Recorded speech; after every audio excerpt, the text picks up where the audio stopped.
Well, welcome back to the Pastor's Podcast. Pastor Scott here, and today with me is Mike Hendrickson. Hey, Scott. Hey, Mike. Mike, Dodger fan extraordinaire. Oh, absolutely. Baseball fan. Baseball's like your sport, right? Baseball's my sport. Do you play fantasy baseball?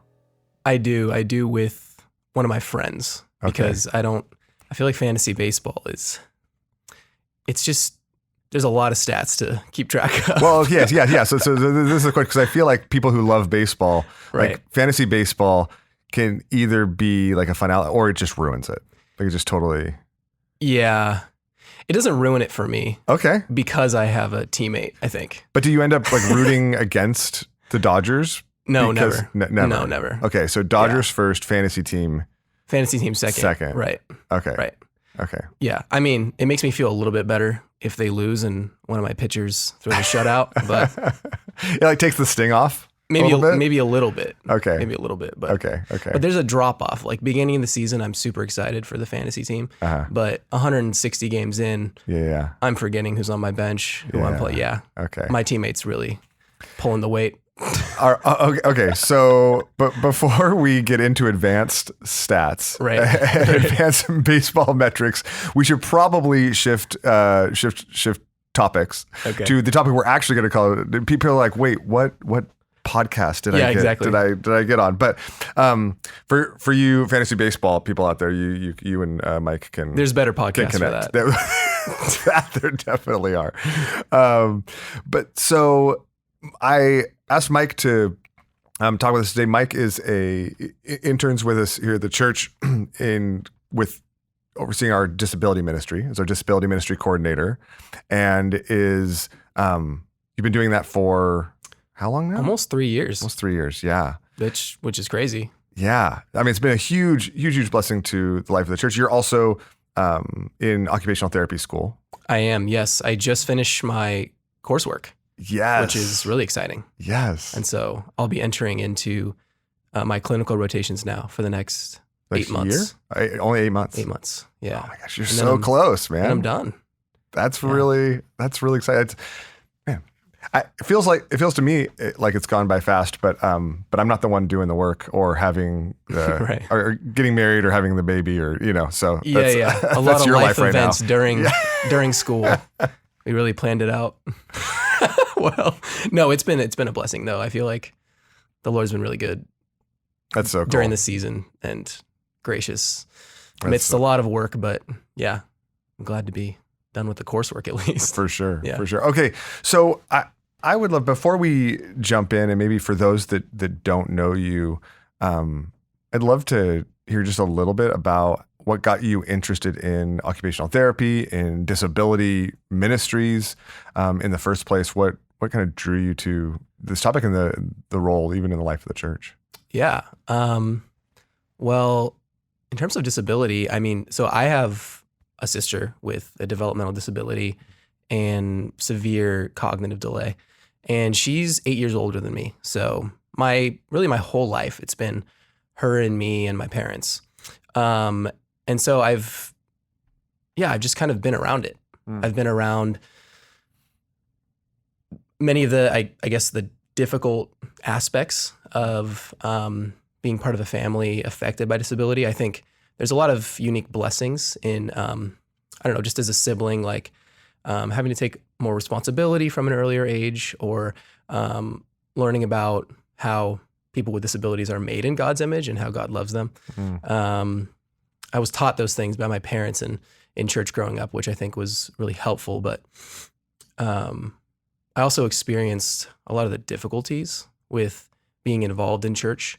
Just things like time constraints, social anxiety and apprehension at church for me and my family. Just like not wanting to have to explain our situation to everyone we met and how it deviates from the normal way of doing things. I grew up going to a large church, a pretty large church, and they actually did have a classroom for my sister and people with different special needs, which I thought was great. I mean, it was helpful. But I think getting involved in the church community in itself was always quite difficult just throughout the week. And so Sundays would look more like just listening to the sermon. And we were definitely lacking in a lot of those meaningful gospel-centered relationships, I think, growing up. So that was kind of my exposure as a kid and as a teenager. But at the same time, especially as a teenager in high school and going into college, I was pretty interested in medicine and specifically in like autism or different developmental disabilities. So that was something that was, I think the Lord put on my heart from an earlier age in terms of like career. And so like in college, I actually spent some time doing autism research and working with adults with developmental disabilities and with their independent living skills. But at the same time, I think God really grew my heart for ministry, like ministry with, at that time, college students, but also ministry with a few of my friends who had disabilities. And I think he was kind of preparing me for what was to come in college through that. So then fast forward a couple of years, I graduated college and I was pretty unsure of what I was going to do. I was taking a few gap years before trying to go to medical school. And I think around that time is when I discovered what occupational therapy was. I think a lot of people, if you ask them, probably don't know what occupational therapy is. A lot of people ask what's different between that and physical therapy, which I would have asked the same thing. But yeah, I started to discover it because I think wanting to go into medicine, I really wanted to help people with disabilities. But I saw from some of my like shadowing or other experiences that there's not really much that someone like a neurologist or other types of doctors can do to really practically help those affected by disability. And it kind of just, it left me asking a lot of questions. And so, I started to learn more about occupational therapy and how it's pretty holistic in its practice. And you really can be like a jack of all trades where you can come alongside people with different types of disabilities, physical disabilities, cognitive disabilities, sensory, social disabilities, and just help them figure out how to live life the way that they want to live life. And I just thought that was really cool. And so I started to think about that more. And at the same time, Ashley and I started dating, which was in 2021, I think. And she was doing missions, or she was preparing to go on mission to the Middle East. And so I think simultaneously God was growing my heart for occupational therapy, but also for missions and ministry. And I saw a connection between the two. Like the things that you learn in occupational therapy can really be applied to a community and even to ministry and ministry, different things we do in ministry to be able to help people participate in the church life, participate in community, right? Okay, so I think over the years, I mean, your heart for this has developed, but at the same time, in a lot of ways, the discipline has developed over the last 20 years in some really significant ways. Occupational therapy, I mean, it's relatively a young discipline. At the same time, the church, even having disability ministries is a newer thing. It is, in that form. Right. It's always kind of, obviously you read the New Testament and Christ and the New Testament church was all about helping those who were disabled, not only in healing, but in just through compassion and through developing a community and things like that. So, but in the modern church, there's also been a lot of development going on, a lot of change. So I'm curious if you could give us like a snapshot of how the modern church has responded to those affected with disabilities, and maybe how that compares to the broader society as things have developed, over the last number of decades. Yeah. Well, it's funny you speak about the early church and the compassionate care for those with disabilities. At the same time, outside of just like the practical care, there's always been this looming overall, I guess, debate about the image of God. And so I'll tie this to the modern church. I just want to give a little bit of context first, but this debate about the Imago Dei or the image of God, it's kind of centered in this understanding that people affected by disabilities were viewed negatively, I guess.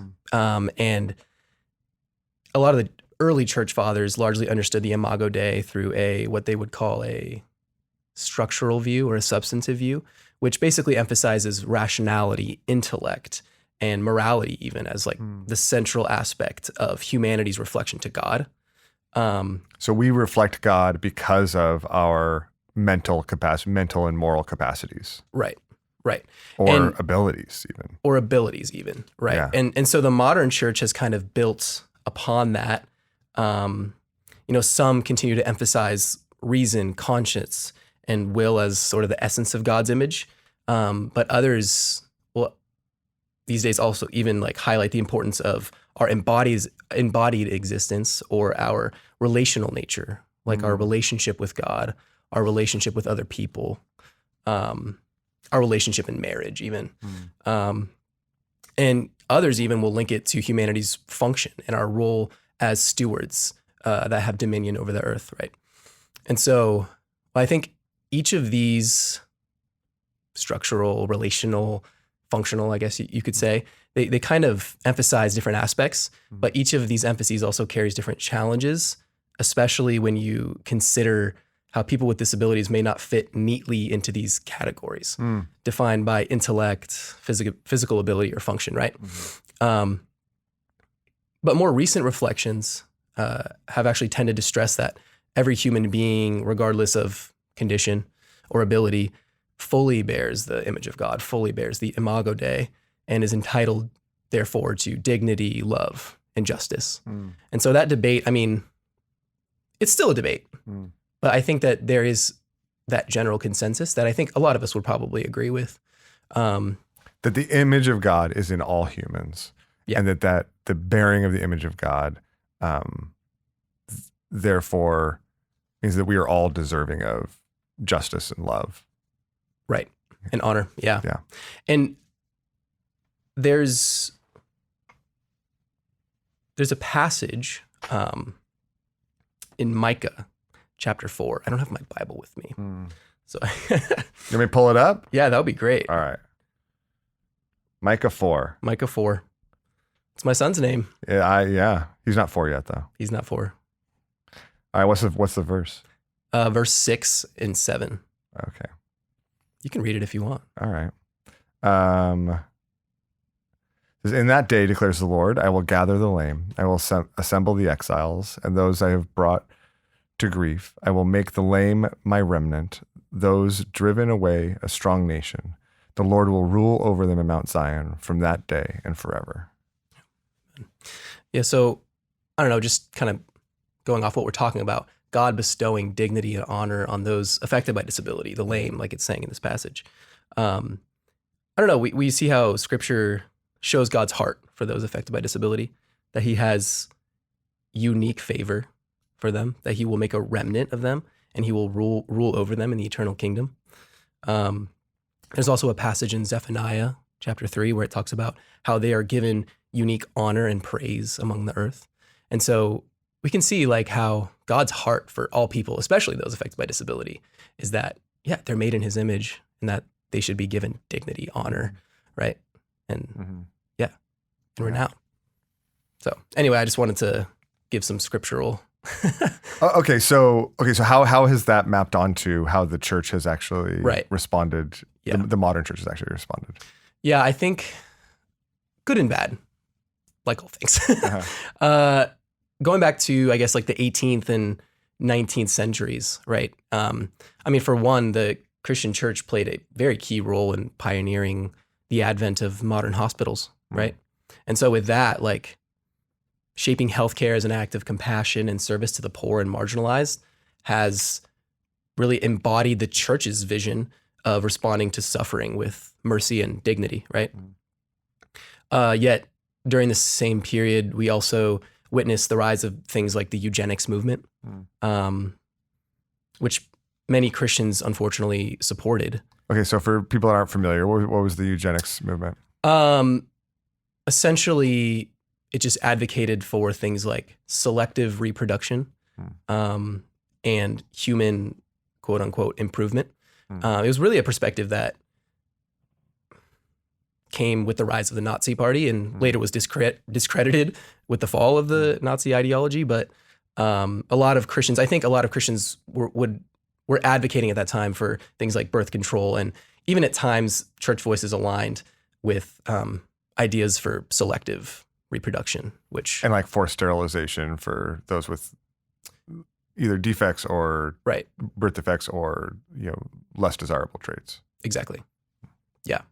So that was one thing. Another thing later on in the 20th century, actually starting really in the 60s, but through the 1990s, was debates over the Americans with Disabilities Act.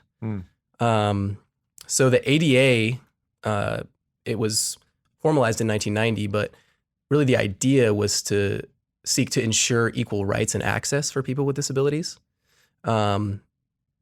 But many religious organizations at the time actually opposed certain provisions of the ADA, which ended up leading to some exemptions for churches and different religious groups, which it left a complicated legacy in which Christian institutions sometimes resisted progress towards accessibility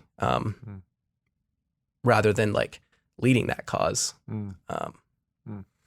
So those are some of, I guess, in the 18th to 20th century, the modern church's practical responses in history. I guess to talk about a little bit more about just like secular culture, because secular culture shapes how disability and human value are understood. So utilitarianism, back in the ancient church, the Greeks and Romans would subscribe to very brutal utilitarianism, but it's pervasive today as well. Thinkers like Peter Singer have kind of popularized modern utilitarianism. And really what it is it's just measuring the worth of a life by its quality, function, or contribution rather than its inherent dignity, kind of like what we're talking about. And it kind of suggests that individuals with profound disabilities or limited capacity might justifiably be denied life. But the problem is, without a transcendent foundation for human dignity, questions about whose life is worth preserving or living become pretty subjective and often dehumanizing. Yeah, like we need a biblical worldview, right? We need a transcendent worldview that otherwise things tend to devolve into some form of utilitarianism. Exactly. Yeah. So that's one modern view that I wouldn't say a lot of people in churches would subscribe to, but it's still pervasive in society. And I think maybe if we wouldn't say it outwardly, but I think that it can subtly impact our worldview, right, and shape how we view others, right. And while we wouldn't theologically just ascribe to a doctrine of less worth for some humans, pragmatically, in how we live and the choices we make, and maybe even in how we think, those things can shape us more than we realize. Right. It's true. Yeah. I mean, I fall victim to that. Yeah. I think in different. No, I think if we're honest, we all day. do. Yeah. So going off that, another almost opposite secular perspective is called vitalism. And really what vitalism is about is it kind of holds that life is the ultimate good and that should be preserved at all costs. So it kind of fuels things like longevity research, like different things you see on Instagram about how people are trying to live till they're 200, Yeah. They're trying to, I don't know, freeze themselves one day or something like that. Yeah.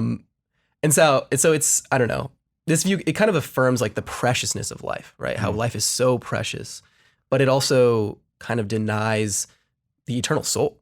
Mm. And so in doing so, it kind Because of it's offers... rooted in the fact that, in the idea that life's all there is. Exactly.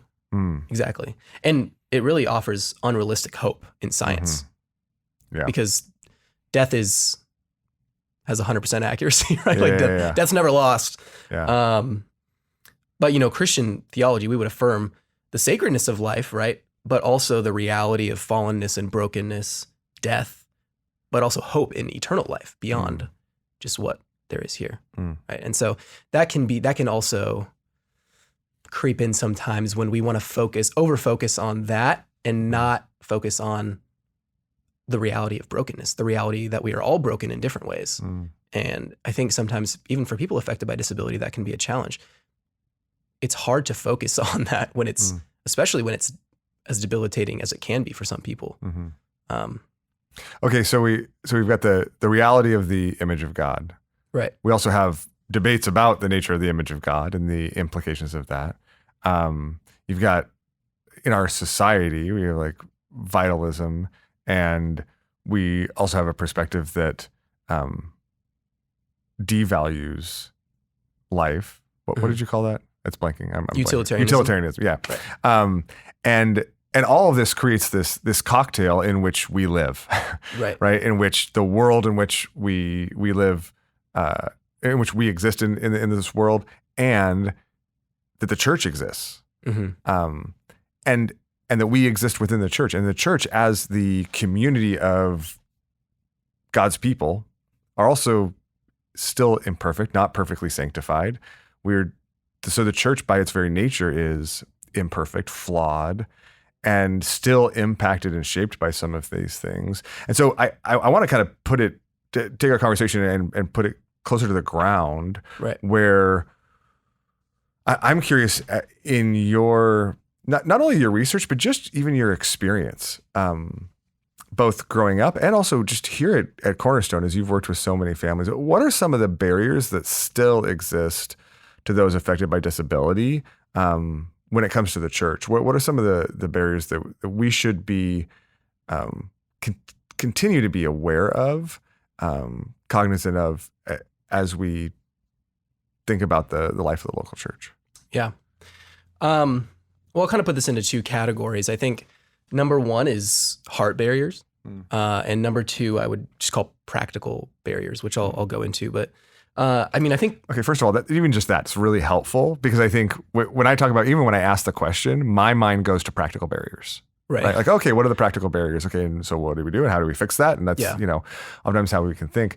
But anyways, I love the idea of starting with heart barriers. Okay, so what do you mean by that? Yeah.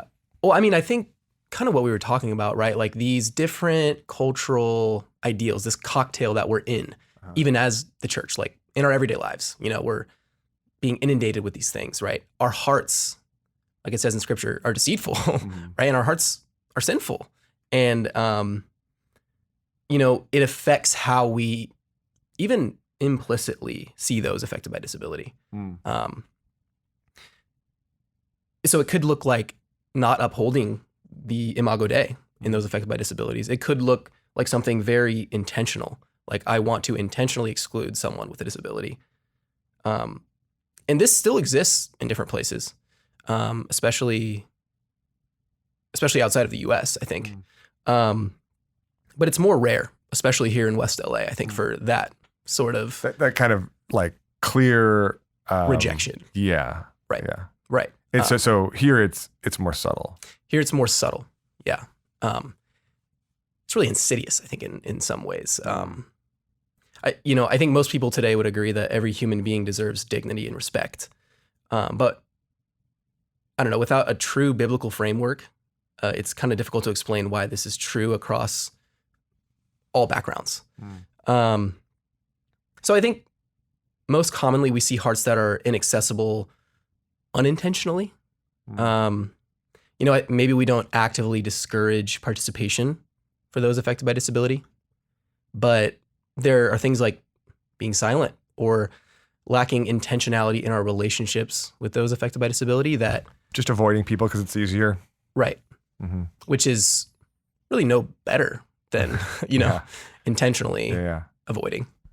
Because I think without realizing it, we as individuals and then as the church can become another antagonistic force for families affected by disability when they're already throughout their week facing antagonistic force after antagonistic force at school, at work, in the community. It's really, it can be monotonous. It can be like really difficult.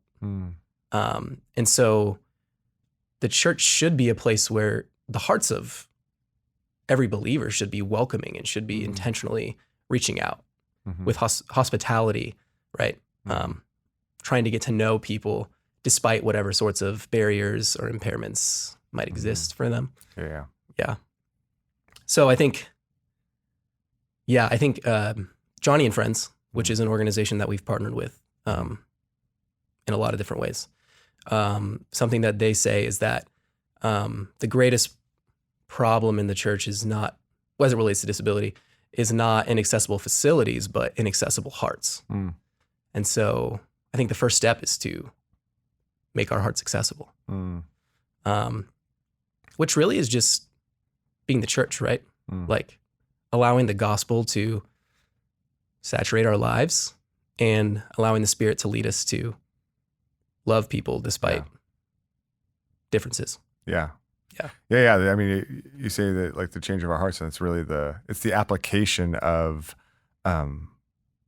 loving God with all of our heart, soul, mind, and strength, and loving our neighbor, right? Our every neighbor, right, as ourselves, and in that grace commandment, that the only way that happens in our hearts is through the gospel taking deeper root, through remembering how God has loved us, how He loved us and reached out to us, broke through to us when we were unable to turn to Him.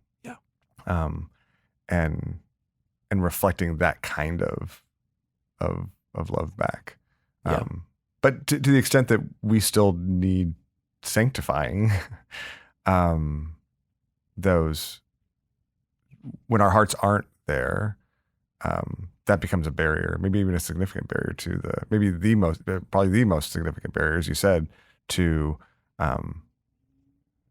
the inclusion and flourishing of those that are disabled in our midst. Right. And I think, and kind of to bridge this with the practical barriers, I think a lot of people will be like, well, my heart is there. I want to love people with disabilities, but I just don't know how. I don't know what they need. I don't think I'm the best person to talk with them. Like, I should just go find Mike and they could, not that happens all the time, but like, I guess I'm here to say, like, just go up and talk. They want, like, there's this, like, almost this wall that is built up. And I think a lot of times families affected by disability will put those walls up because they don't want to have to deal with another person making different assumptions or having this idea of normalcy, right? And I don't even think a lot of other people have that. I think it's just like this social anxiety that can become really debilitating sometimes.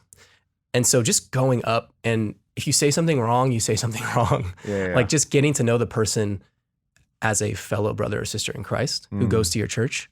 It's really, I don't know. It's just kind of it's just being the church together. But it's, I mean, not to minimize it, it's difficult, but. Okay. So in addition to those heart barriers, you said that there's practical barriers. Right. And so there are specific ways we can equip ourselves to know how to talk with people, to try to understand more what their needs are. Right. So like, in terms of practical barriers, there's really two main categories. The first category is physical, right? So physical barriers can include anything from the doorway is too narrow. Someone's wheelchair does not fit in the doorway. Therefore, they cannot come to church, right? Or loud noises, bright lights in the sanctuary during worship can make a space inaccessible to someone with a sensory processing disorder, for instance. So that's very practical, right? And there's ways that we can equip ourselves to know how to like meet those needs, right? For instance, we kind of developed a sensory space over the last year and a half where if people with different sensory deficits need a break or need to listen to worship in there, they can. And it's built ideally to be sensory friendly, right? Just for example. The other types of practical barriers are social or relational. And so we kind of talked about this already, and it relates to the heart aspect, but I think this is more just based in like our existing attitudes or even expectations for Sunday, like the worship service, the proper ways of acting or fellowshipping with one another. For instance, the expectation of silence during a worship service or during the sermon. It may mean someone with involuntary repetitive stims or vocalizations can never really fully participate, for instance. Or like I talked about, some families might just have a ton of social anxiety. And like I said, they don't want to have to explain again and again all of the things that make them different from other people. They just want to feel like they belong. So those are really practical. And honestly, I think most people can have a conversation with someone to identify those and to try to think about ways or come talk to me about how we can remove those. Because I can only have so many conversations with people. Yeah. Right. And so my ideal is that different people in the church are identifying these things and being like, okay, how can we do this as the church together? You know? Yeah. Okay. So let's talk about that a little bit of what we can and maybe wrap up here. What we have been seeking to do, what we can do, right? To help people, both to welcome people and to overcome those barriers. You know, we've been talking a lot about welcoming, and I think that extends to everyone, including, and if you read through the Gospels, maybe especially those with disabilities. What are some of the steps you've seen us take as a church to overcome those barriers? Yeah. You know, disability ministry, in my experience, it's been very slow moving. But I think that's really is just the nature of it. And I think God has been really faithful in the last 3 years in our church to, just through different people, to grow their hearts, right? And to love and disciple and be discipled by different families affected by disability. I mean, even in my experience, just getting to know those in our congregation affected by disability has been an incredible privilege, just to get to know them more as people and understand their hearts for the Lord and their walks with Him.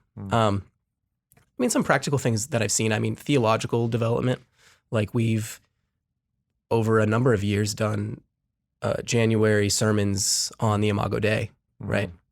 So I think this past January, you and Brian both talked about how the image of God kind of functions as this reflection. Like we are this mirror aimed at God, meant to reflect His character. And while sin and brokenness kind of distort that image, right? The true and perfect image, who is Jesus, He came to restore and reconcile us through the cross.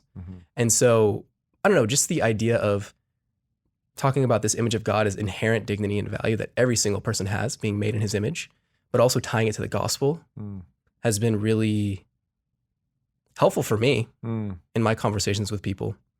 Hopefully helpful for the church. Yeah. And I think also just like the sacredness of human life. Like I think during that time you also preached on Psalm 139, and it talks about how God formed our inward parts and knitted us together in our mother's womb. So we see just like each human life is such a unique creation designed to praise God for His glory. Yeah, because God is the one who made us in His image. And because of that, every life holds like sacred value and worth. So even just listening to those in January and like starting the year off like that, like that's a step, you know? I think another thing that I've just seen through different people, just as my eyes have become more attuned to looking for those types of situations with people affected by disability, I've just seen a lot of people open their hearts to the need and embrace discipleship. And not just serving and giving, but also receiving from those affected by disability. And so with that, I mean, like, Man, what have I seen? Like, I mean, one story, there's just this faithful sister in Christ who every single week will pick up a member, and they don't live that far, but they have difficulty getting to church. Every single week we'll pick them up. Every single week we'll sit with them, ask them about the message. And this member has a lot of health issues. And so just sharing that burden faithfully, consistently over now, it's been like a year and a half. Yeah. I mean, I can see her heart grow from that too. Yeah. I mean, and that's happening all over the place. Yeah. It's not just. No, we see it over and over. So many different people. I mean, and it's happening in our children's ministry too, as like there's so many people that are just trying to help make the lessons and the times and the things we're doing with kids more accessible to all the kids that are part of our church family. Right. And regardless of the struggles or challenges they may have. Yeah. Yeah. Well, I mean, one more example. There's some young men affected by disability at the church that about a year and a half, I think maybe a year and a half ago, we started meeting with them because a lot of them were kind of on the fringes of the church. And we just decided to do a little small group with them where we do a little small devotional, but then we also do some sort of creative project together. And that has just become this whole thing where it's like a filmmaking club. And just seeing the depth of relationships now in that group, and the heart of one of our members who leads that, a lot of the filmmaking, the amount of hours he puts in just to plan the lesson and to edit the videos, just to like see the smiles on the guys' faces is, I don't know, it's a privilege. It's really, and all of them have been coming to church more. And so it's, 'cause they're more engaged. They're part of the community. They have depth of relationships, and it's the church being the church, not just a service. Right. And during our devotional times too, they're sharing things with me that are convicting me. And I'm like, wow, this is what the church should be, right? Like I should not underestimate this brother's ability to share the gospel with me. Yeah. Strengthen my faith. Yeah. Encourage me. Absolutely. Okay. So as we think about the steps we've taken, what do you hope might be some of our next steps as a church family, as we continue to strive to create that culture of inclusion and discipleship for those affected by disabilities? What are you excited about as you look forward? Yeah, I mean, I think number one is just like sharing this vision as a whole church. I mean, I think we both know in LA, there's a lot of turnover, right? Every couple of years, there's a new group of people coming in. So just to share this vision with our current members and to have buy-in. So like some of the different like theological things we're doing, I was able to do the summer seminar. We're doing this podcast. We're going to be doing a few book discussions in the fall and another discussion in the winter. Just to have multiple touch points where people are engaging with this material. It's kind of like nurturing this culture of belonging for those affected by disability. And it can't just be a few of us. It needs to be like baked into the DNA of the church, right? And I don't know, to see in 3 or 4 years if new people come in and we can have these same conversations again, like that's definitely my hope. Because unfortunately, I think across all of the Big C Church, it's not an ongoing conversation. So if we can be like a beacon for that, Yeah, I think that would be really, really cool. And I mean, it's happening. Yeah. I think also just like if everybody in our church could, I guess, recognize in a sense like their own weakness, right? In light of the grace we're given through Christ, especially in American evangelicalism, where society is kind of obsessed with strength, self-sufficiency, even self-help in different ways.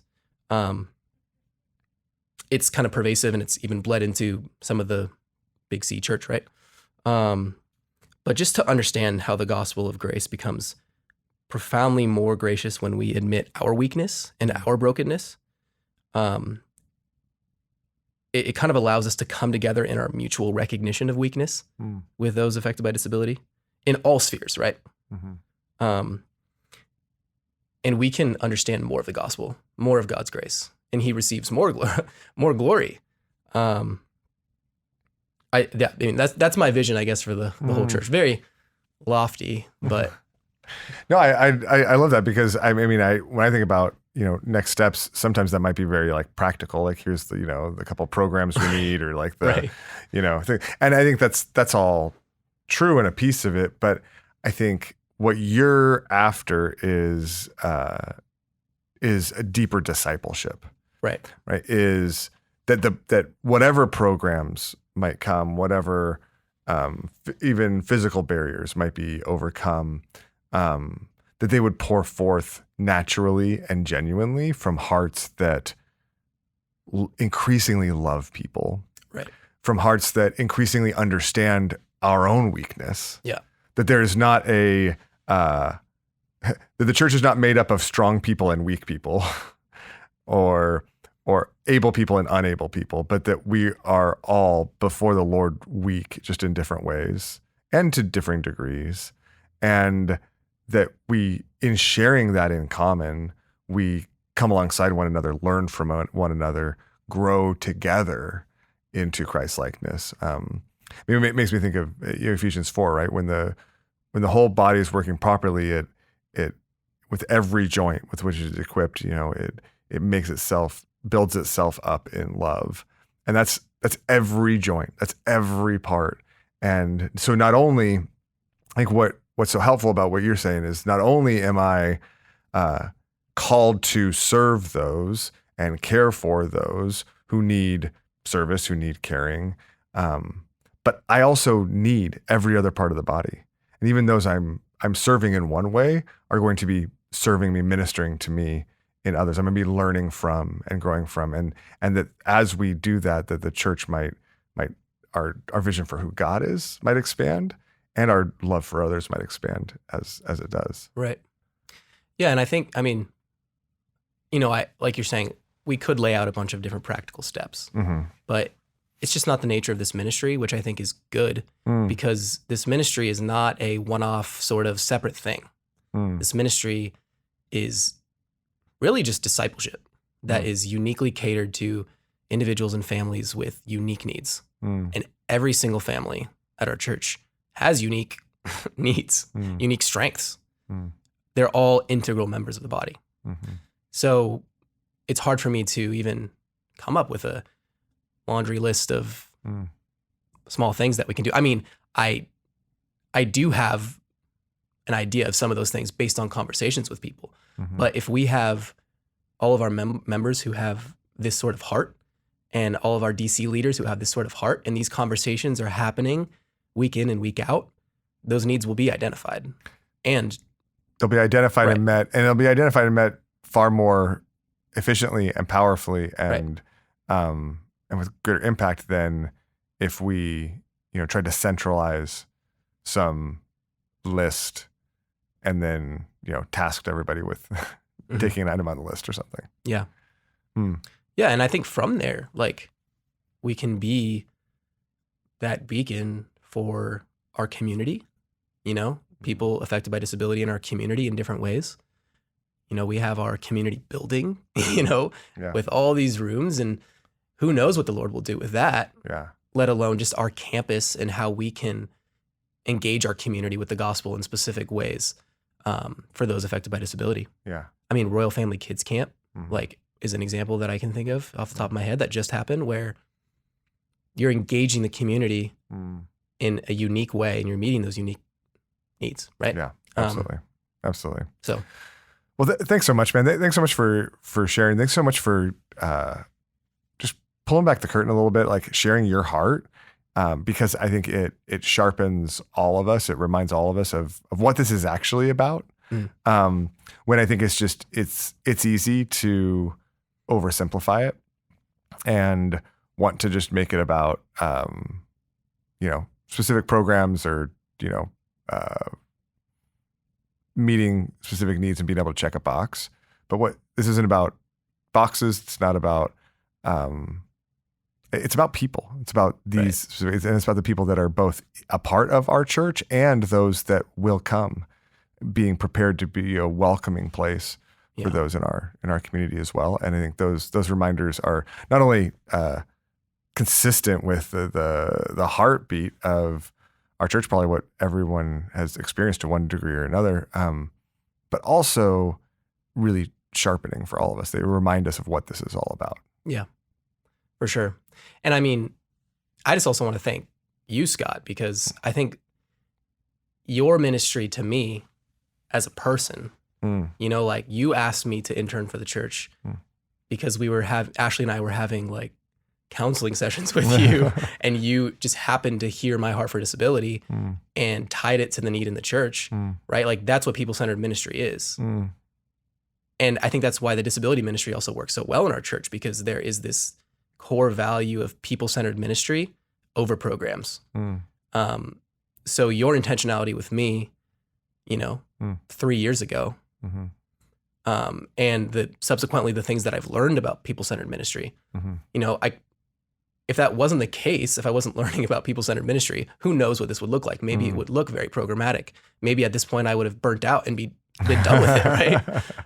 Especially after having a baby. But no, anyway, I just think it's a testament to the intentionality of the values of Cornerstone. And so. That's super encouraging, man. Yeah. Thanks for sharing that. Really appreciate it. And thanks for all the work you're doing.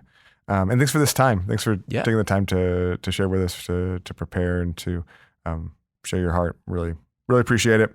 And thank you all for listening. Thanks for being a part of this journey with us. Thanks for so many of you who serve and love and care for those around you in so many different ways. Some seen and recognized and acknowledged, and many never seen, many never acknowledged, but by the Lord, who sees all, who motivates all, and knows the work you're doing, and is deeply pleased with the way that you are reflecting his love in big and even in small ways. So thanks for being a part of this journey with us. We love you, and we'll see you on Sunday. Love you guys.